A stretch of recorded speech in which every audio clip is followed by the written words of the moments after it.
Esse podcast é um trabalho apoiado pelo programa VAI, Valorização de Iniciativas Culturais, da Prefeitura de São Paulo, realizado pelo coletivo Encrespados, que desde 2015 vem promovendo ações que pautam uma educação antirracista. Salve, eu sou Zé Ricardo, tenho 23 anos, sou natural de Piripiri, no Piauí, lá do povoado de São José. Sou formado em pedagogia, faço parte do coletivo Encrespados e hoje eu estou aqui junto com um convidado para a gente falar um pouco sobre as questões acerca de juventudes, para ser mais específico, quem cabe no S de juventudes. Ao falar de juventudes, a gente se remete àquela fase da vida repleta de inquietações, né? Questionamentos, descobertas e fortes assimilações. Assimilações que moldam a maneira como vamos interagir com o mundo e nos relacionar com os nossos semelhantes e até com os nossos não semelhantes. Nesse episódio, estamos abrindo um espaço para refletir sobre as juventudes, com S no final, no plural, com suas variáveis e suas questões variáveis. E é por isso que o Theo tá aqui hoje para acompanhar a gente nessas reflexões. E aí, Theo, quem é você? E aí, galera, salve geral, eu sou o Matheus Teodoro, eu tenho 23 anos, estou há quase 6 anos no coletivo Encrespados, sou educador social, produtor cultural, produtor audiovisual e eu tô aí nesse corre com as juventudes atrás dos lugares, ocupando os espaços e tentando hackear o sistema da maneira que a gente consegue. Pô, que chave, saber que você tá no corre com as juventudes. Mas assim, que juventudes são essas que andam do seu lado? Cara, essa pergunta ela é fantástica, porque ela expõe, né, o que a gente compreende por juventude e o que a gente compreende com esse S de juventudes no final. A sociedade, ela estereótipa o jovem e coloca ele sempre numa caixinha onde a juventude é um momento de transição. É um lugar onde vai se confundir com os hormônios da puberdade e adolescência.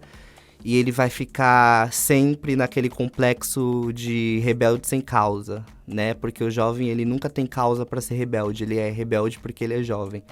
E é maluco isso, porque quando a gente é jovem, quando a gente tá no corre da juventude, a gente entende que a gente quer construir coisas. E quando a gente entende que a gente quer construir coisas, a gente fica meio perdido sem saber para onde correr.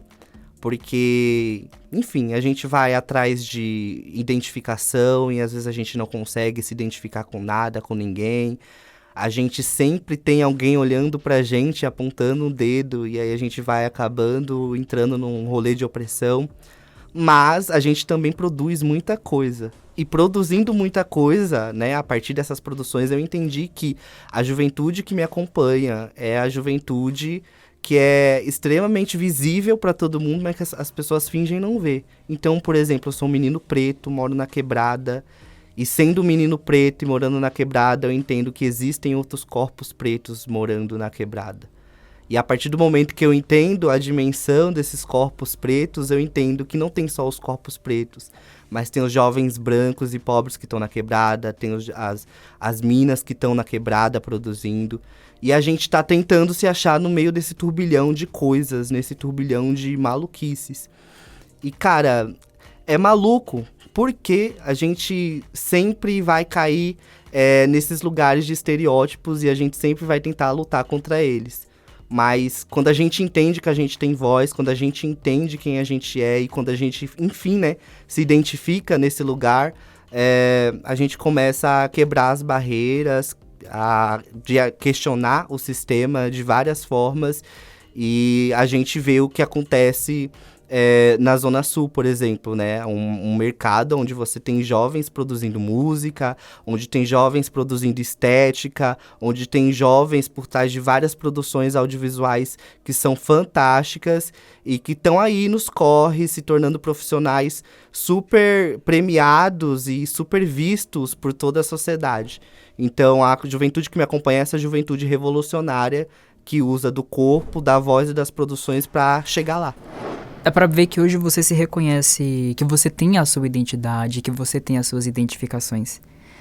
Mas eu acredito que, como todo jovem, você deve ter vivido processos complexos, né? Até desenvolver, se conhecer e, enfim, ter essa leitura de mundo que tem. Então, uma perguntinha que eu tenho pra você é que, assim, Você se sentiu assistido ou sentiu a sua juventude validada?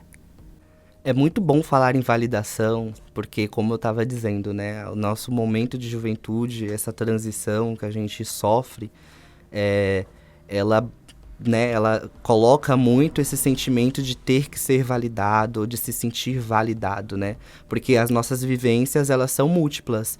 A minha vivência não é a mesma vivência que o jovem que está morando ali na esquina, que o outro jovem que está morando num bairro mais nobre, que um jovem branco, já que eu sou um jovem preto. Então, são várias vivências e várias formas de se validar ou de se sentir validado. E isso é uma das grandes loucuras da vida.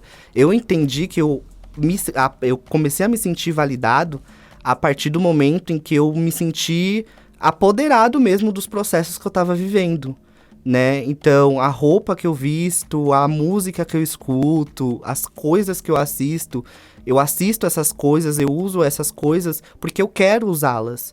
Porque na minha cabeça essas coisas fazem sentido de serem usadas.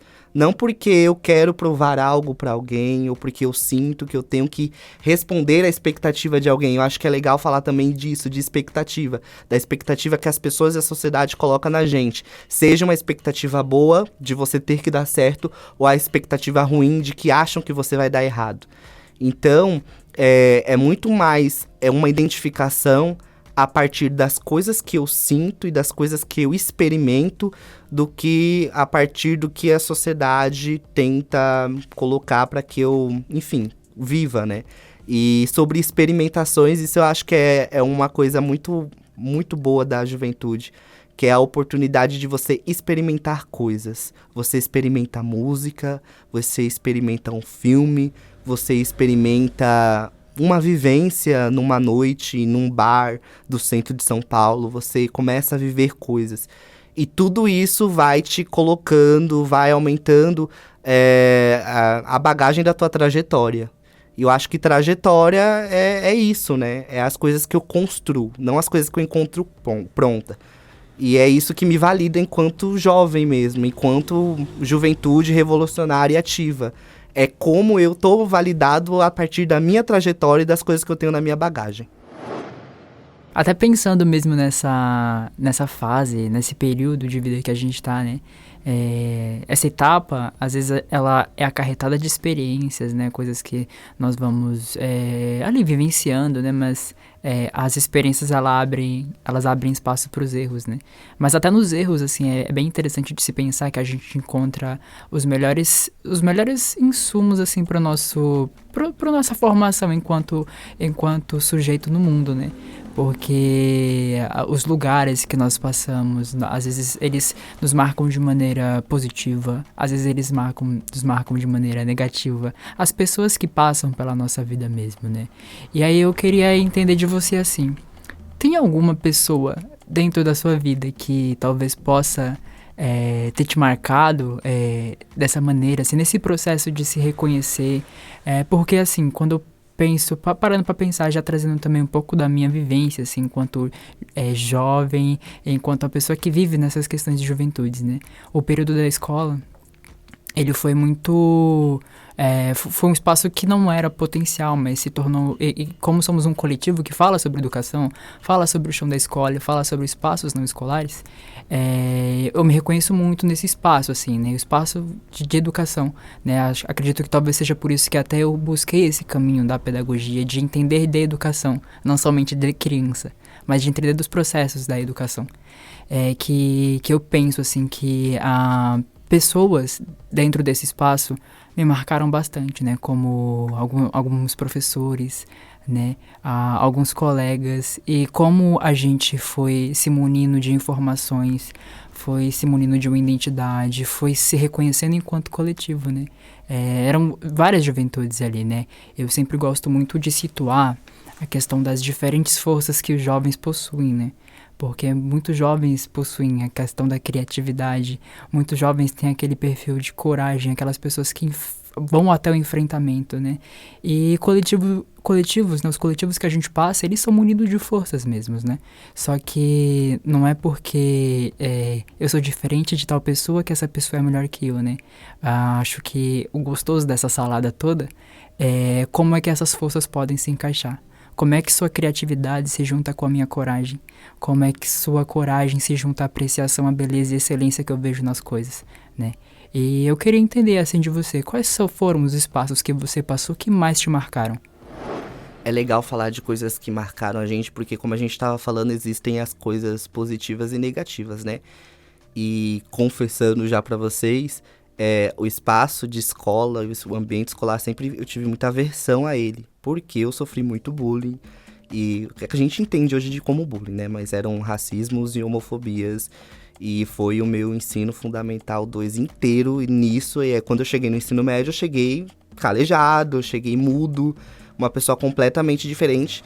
Mas entendendo hoje, num processo de terapia, que era o que eu conseguia ser. Justamente por conta dessas vivências. E aí, quando eu me encontro com o coletivo Encrespados e eu vejo que são jovens educadores, eu entendo que ali existia a oportunidade de eu modificar essa versão que eu tinha, um ambiente escolar que me machucou de várias maneiras.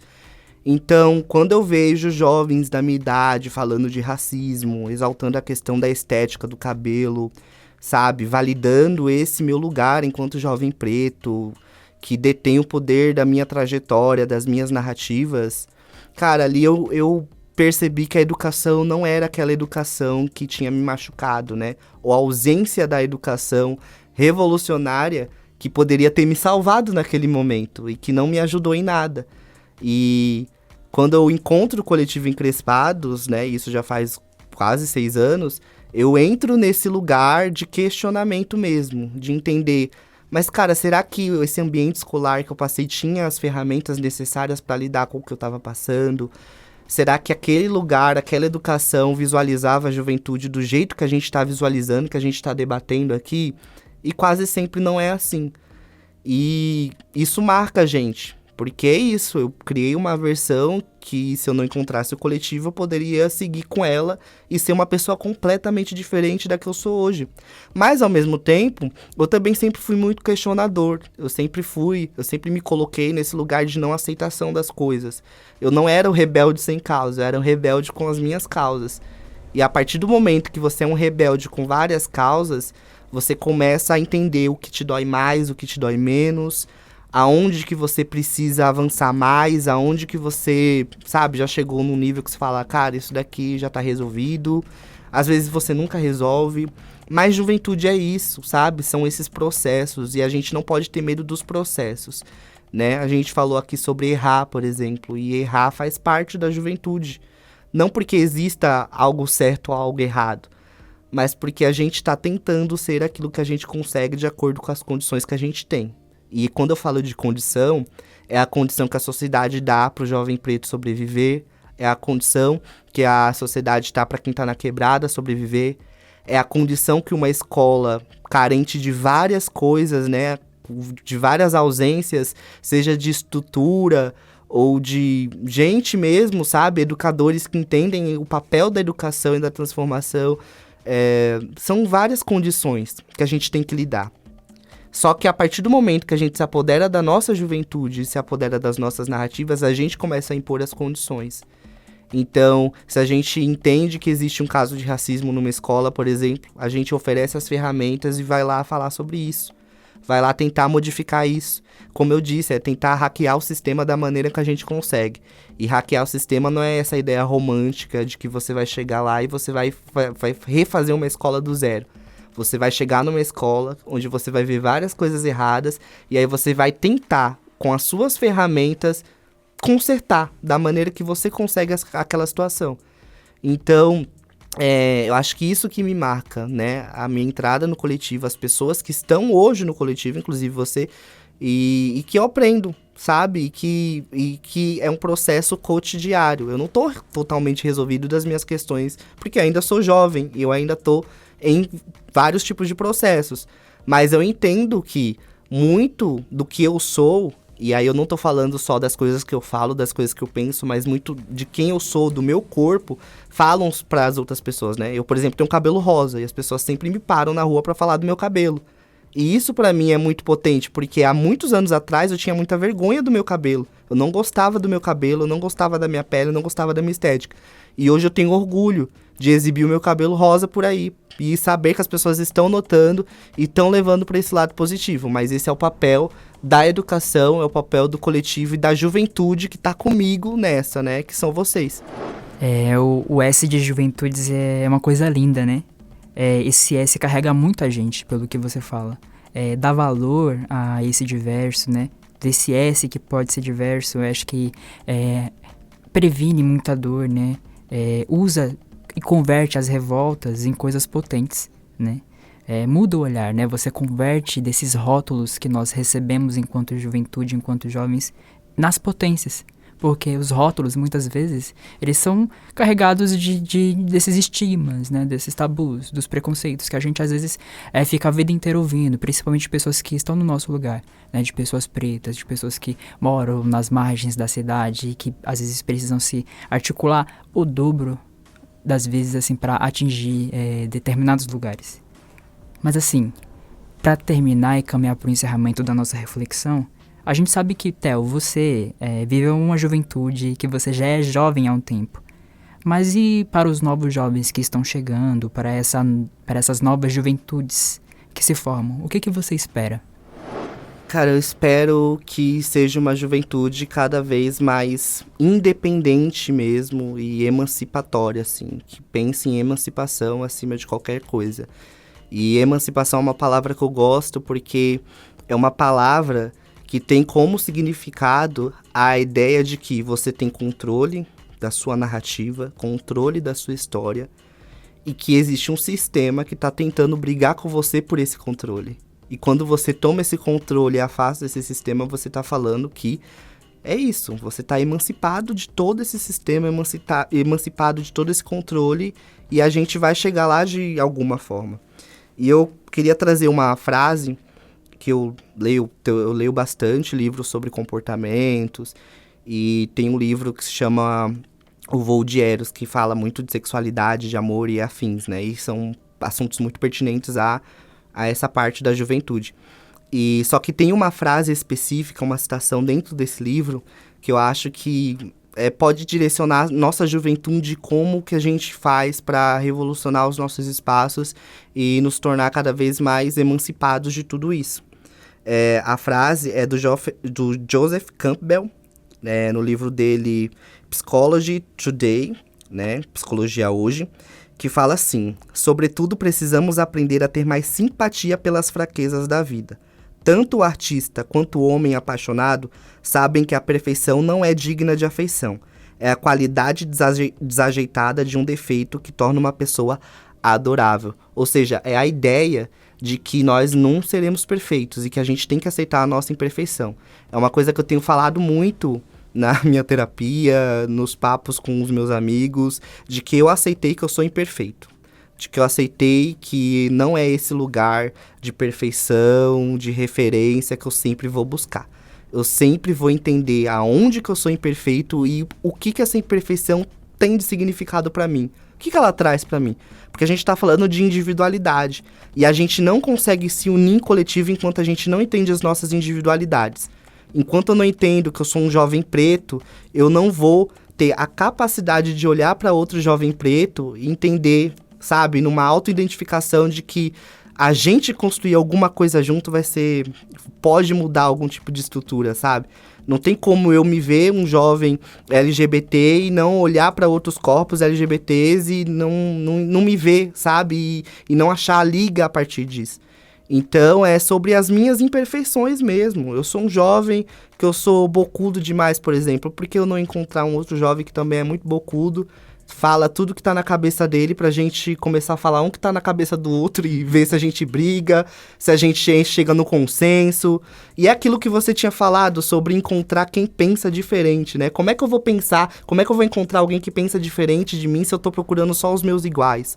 se eu tô sempre atrás de quem é semelhante a mim, de quem eu acho, ou sei lá, eu tô atrás de alguém que tem algum tipo de qualidade que me afeiçoa mais. Eu não tô atrás de um afeto porque esse afeto me traz afeição, me deixa num lugar confortável. Os meus afetos são construídos a partir dessas diferenças, de coisas que eu não tenho, mas que o outro tem, que tá me fortalecendo nesse lugar. Então, quando a gente fala de estética, quando a gente fala de produção, quando a gente fala de arte, a gente sempre vai cair nesse lugar de que alguma coisa no outro vai me encantar. E nem sempre é aquela coisa que eu espero, a coisa que eu gosto. Às vezes é a coisa que eu não gosto e que eu não esperava gostar. Mas é muito sobre essa ideia mesmo, né? Aceitar as nossas imperfeições, esses processos imperfeitos, os erros que a gente tem, os acertos que a gente também vai ter, entender que a vida é isso, não é uma disputa. A gente não está disputando um contra o outro. A gente está tentando construir um mundo que a gente acredita, a gente só consegue construir esse mundo pensando nessas juventudes todas juntos. Sim, eu vou aproveitar já essa deixa aqui, calma, eu vou te dar um abraço, Theo, muito obrigado por essa troca. A galera lá não tá vendo, né, que tá rolando um abraço aqui, mas rolou, tá, gente? Não é videocast, não é fake um news. dia, quem sabe, será. Um dia, quem sabe, será. E eu queria agradecer aí pela presença, gostei muito dessas trocas, foram realmente muito potentes. Eu espero que esse áudio, que esse podcast, ele atinja 4 bilhões de jovens, que ele plante desses jovens diversas inquietações, provocações, e que eles se forjem também nessa longa estrada da vida. Então, é isso daí, aceitem a juventude de vocês, vamos errar todo mundo junto, porque lá na frente a gente vai acertar de alguma maneira. Sim, esse foi o Theo, aqui é o Zé Ricardo, aqui do Pod Crespo, do Encrespados. Valeu. Valeu, galera. Pod Crespo.